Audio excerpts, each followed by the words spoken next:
Welcome, everyone, to episode 4 of Being Deskless with Anthill, where we share bite-sized advice for companies with deskless employees.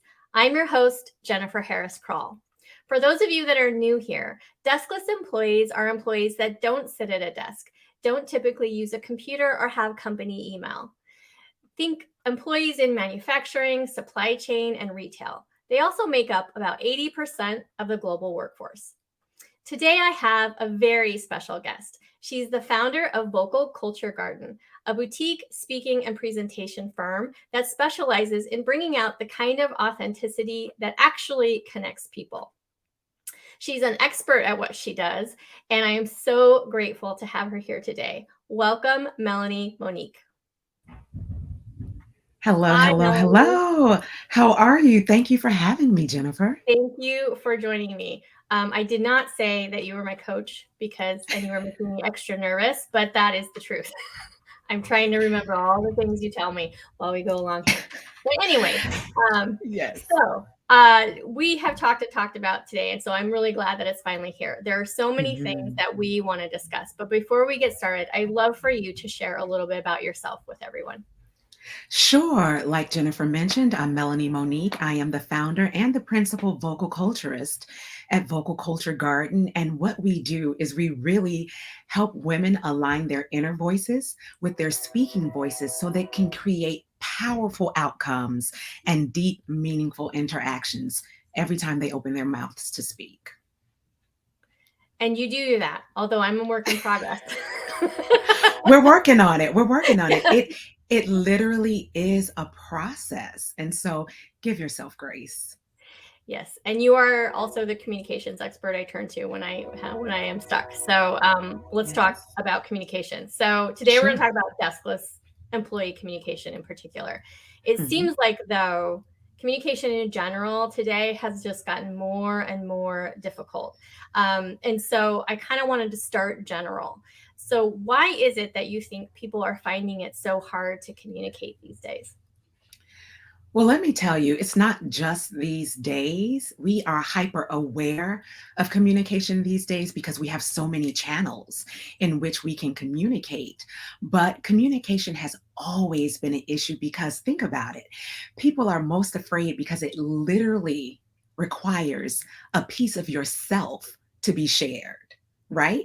Whatever you're about to say, it's your thought. It's something that you've contemplated or not really contemplated so much, but once it's out there, it has the ability to be accepted or rejected. And that can be hard for many, many people. And also, good communication requires active thought. It takes work, right?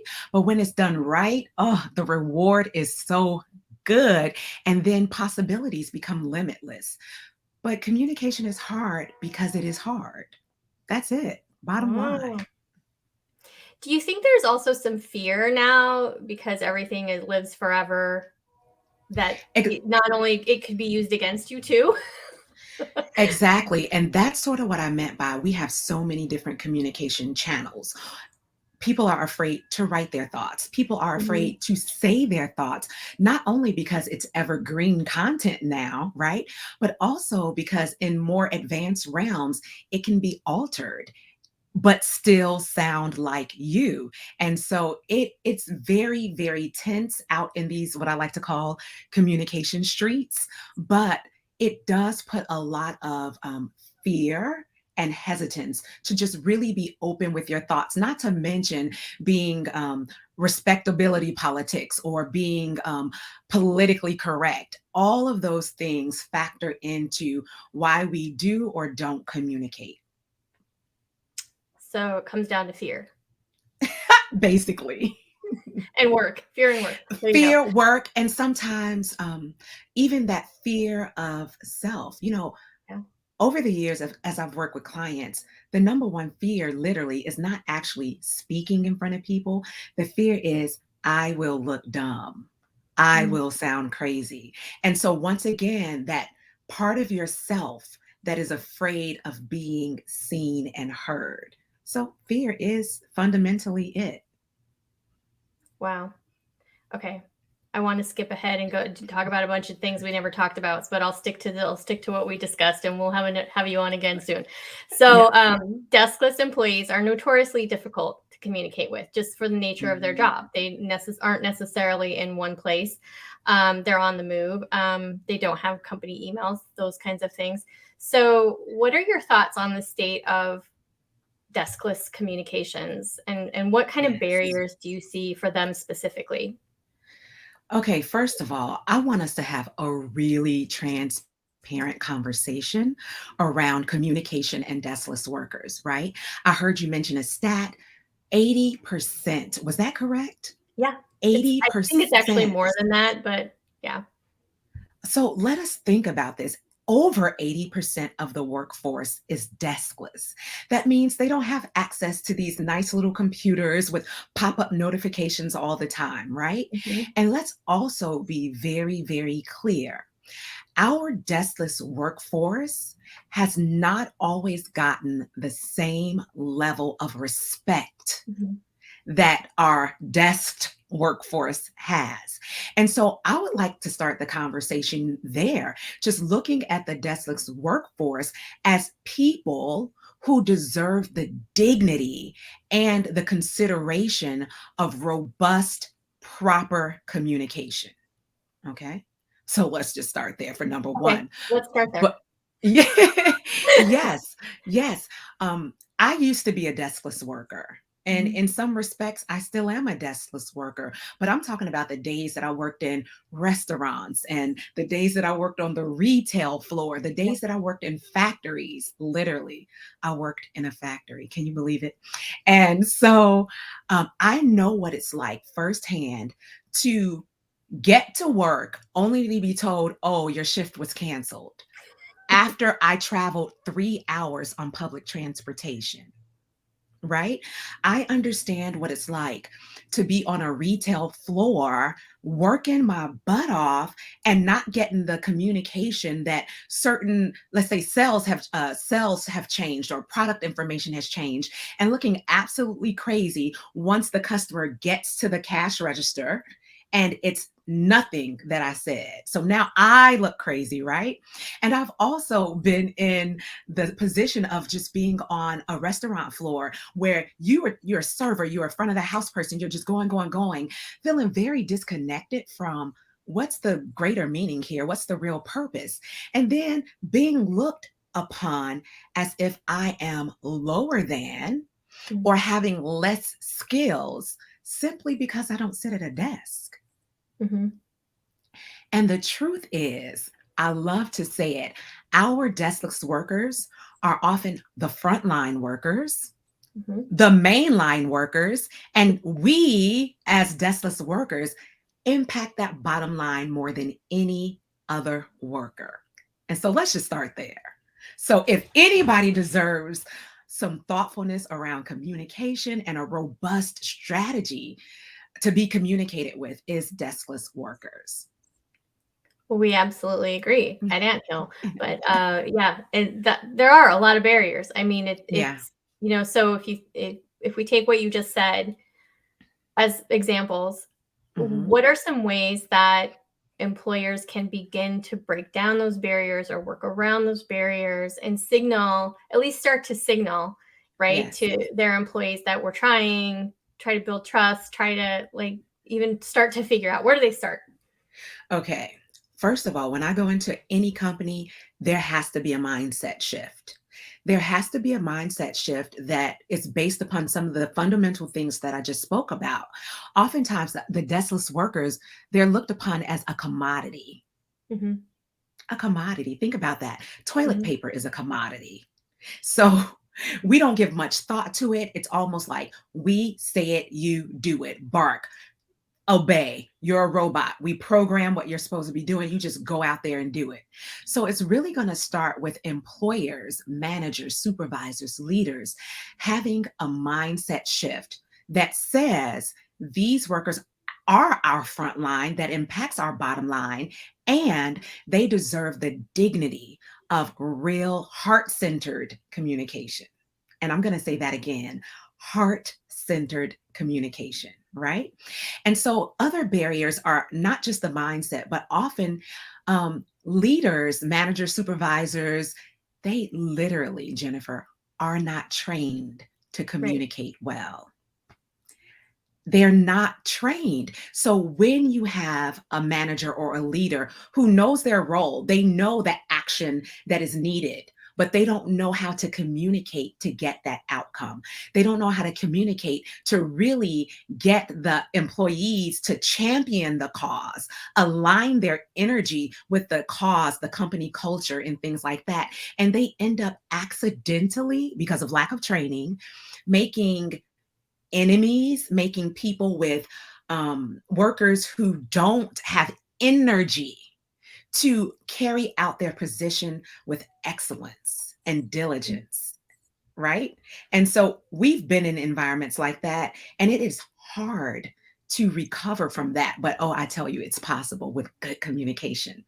Also, many companies with deskless workers have a huge workforce, Mhm. and they haven't taken time to strategize. How can we communicate effectively with all these different workers effectively in a timely manner?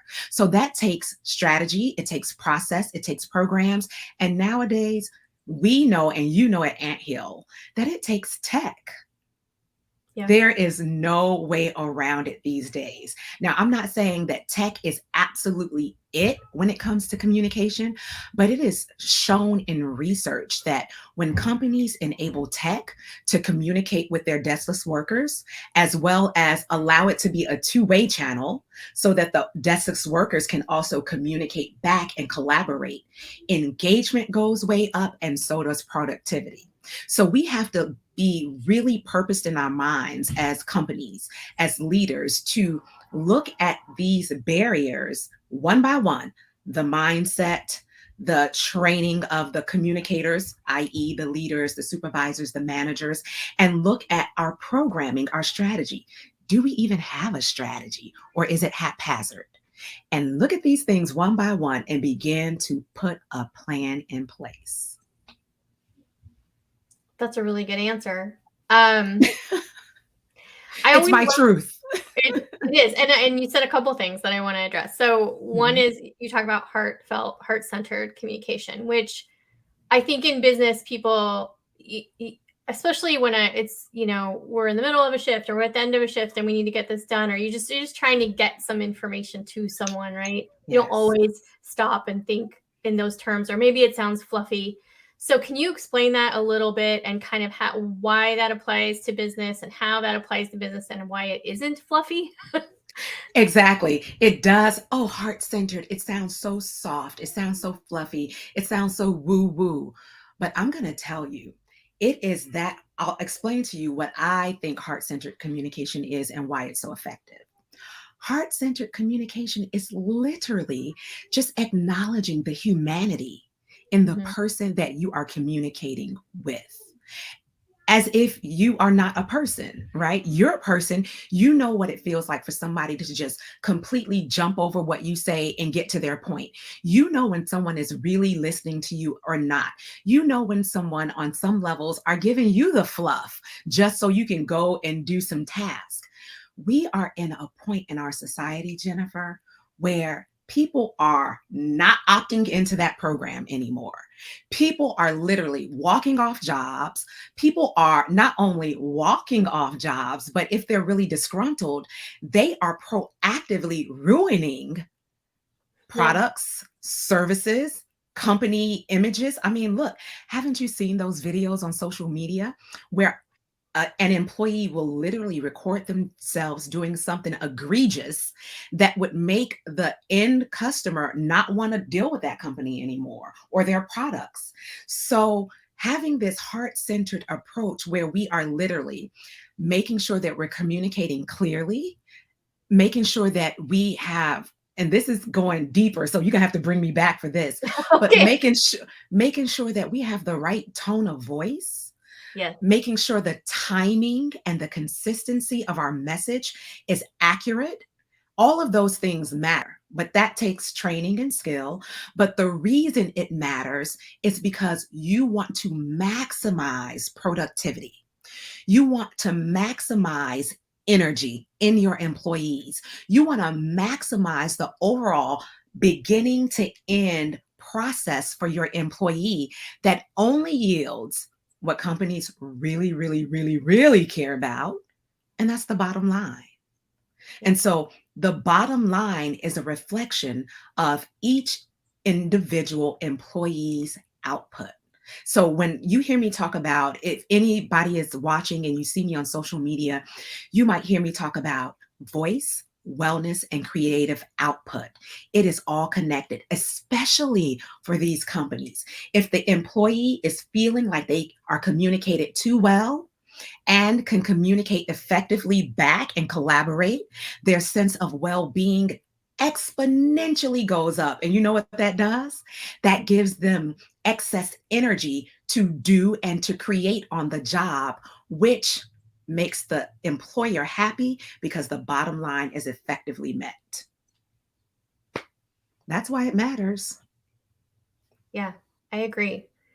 Mm-hmm. And it sounds like a conversation that, an organization would need to have and create something that would help with all the things you just said, training, frontline managers, all that kind of stuff. Yes. And so I think that's a great conversation to have at another Yes. time. But for today, Yes. let's just say I'm a shift leader or I'm a ops manager or whatever, and I happen to be watching. What are kind of like two takeaways? I don't have the company support. You just talked about we aren't I'm going to go talk to them about that now, but we don't have it today. But what can I do like today? What are a couple of things I can keep in mind? Or I can say, like, for example, I am fine with saying, I don't know to people. Good. And I'm also fine with just asking, people Yes. who work with me, if I don't have the answer, or just ask them, how are you feeling? But are those kinds of things people can kind of take on themselves and start doing? What are other ideas? Absolutely. So, Jennifer, let me just acknowledge what you just said. First of all, you're saying, hey, I'm a leader, manager, some type of supervisor, and my company at large doesn't necessarily have a strategy or training to help me speak to my deskless employees effectively, right? But what can I do because I know this communication needs to happen? So you said, can I just check in with them? Hey, how you doing? How you feeling? Yes, yes, yes. That is one of the most simple yet effective communication strategies ever possible in any environment. Because one, it says to the employee that you actually care. That you actually care. And let me let you in on a little secret. Even if you don't really care, but you manage to say, hey, how are you today? Just checking in. They feel like you care and they are more willing to cooperate and align their work and productivity with the company's goals and mission and all of those things. Okay, but there are some other things that you can think about as a manager or supervisor to really begin communicating well with your deskless workers. One, just think. Let me say it this way since it just entered in my mind this way. Think to yourself, I want to engage in communication with my team, my employees, the same way that I would go after somebody I want to be in a romantic relationship with. Right?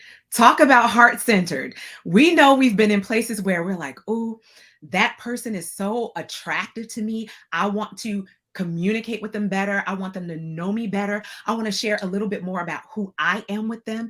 And we actively, the word is actively, go after them. That's what we need to be doing with our deskless workforce. So as a manager, keep communication open, or at least begin communication. Let your workers know that you are present and here. And that can look many different ways for your company. It could be greeting your employees every day as they come in.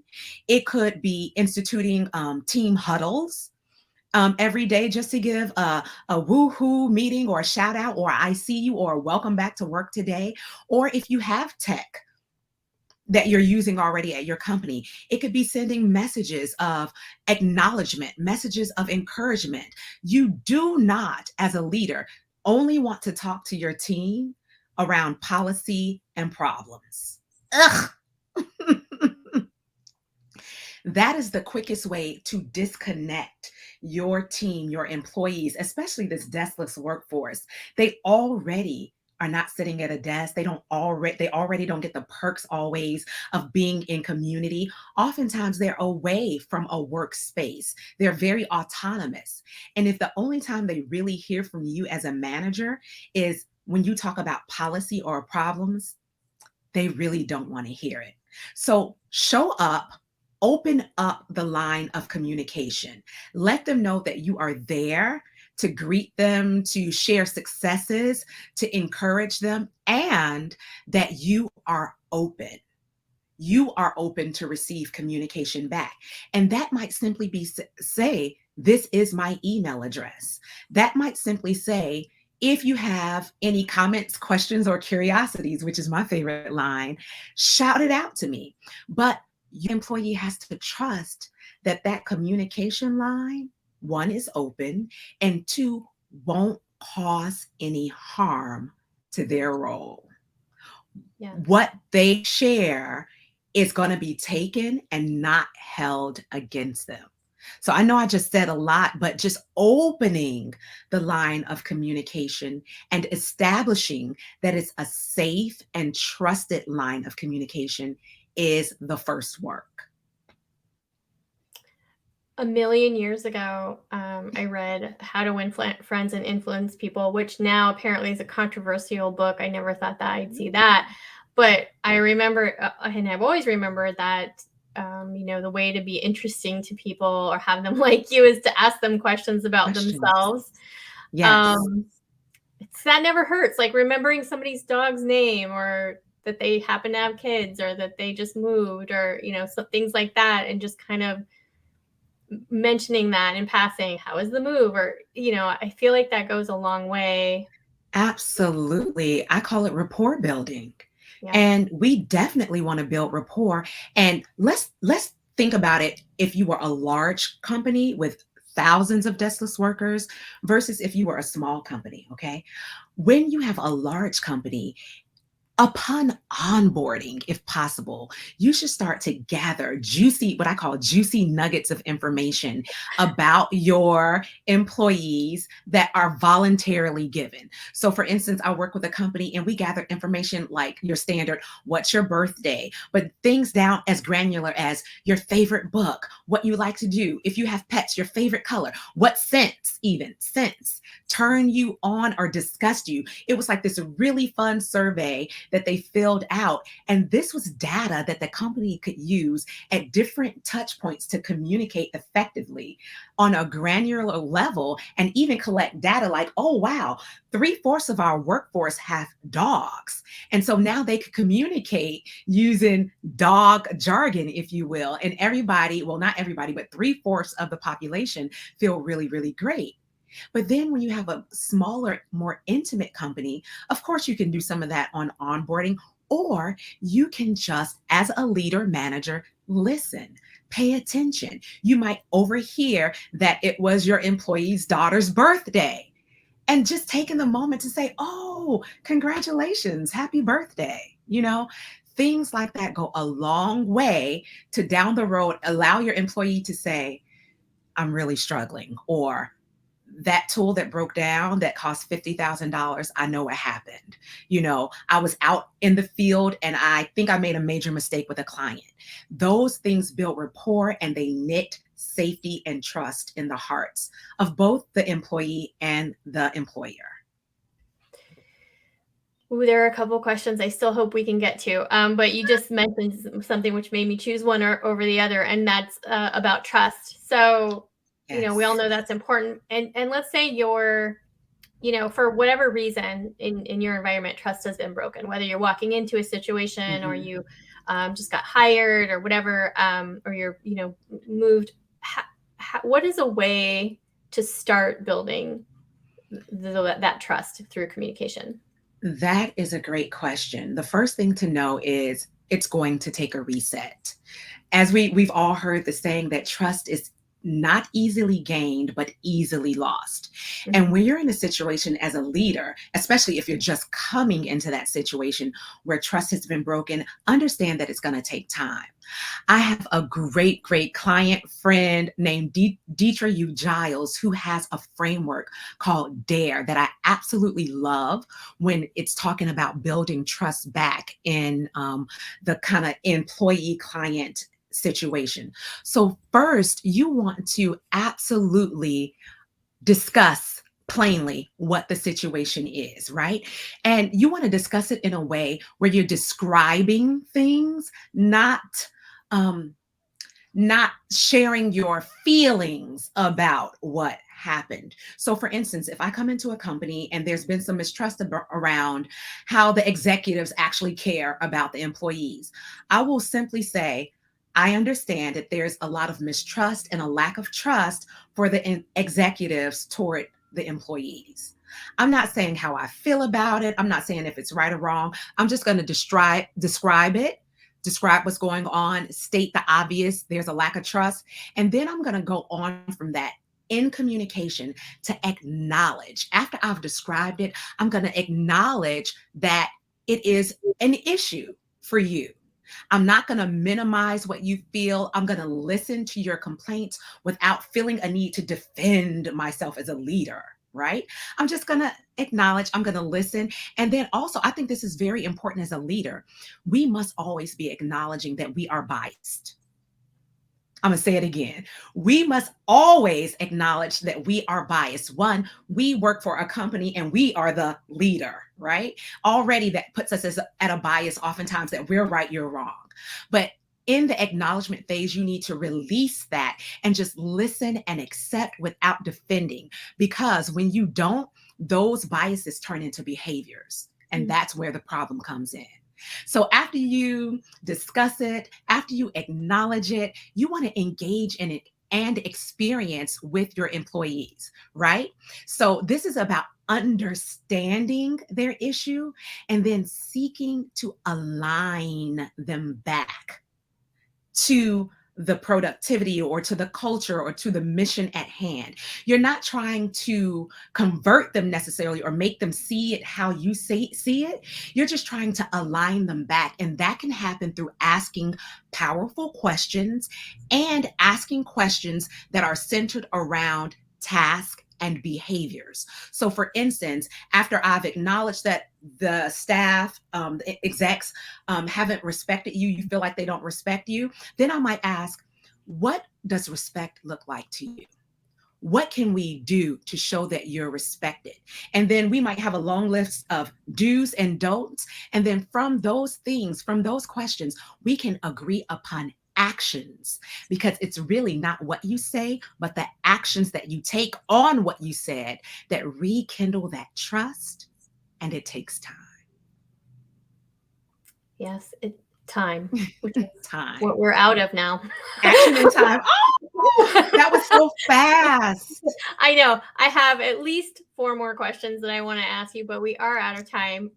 So I think that it would be great to have you come back and talk about new managers and all the whole thing about what to do when you are used to be a peer yesterday and today you're now people's manager. So I think that would be a great next step for us.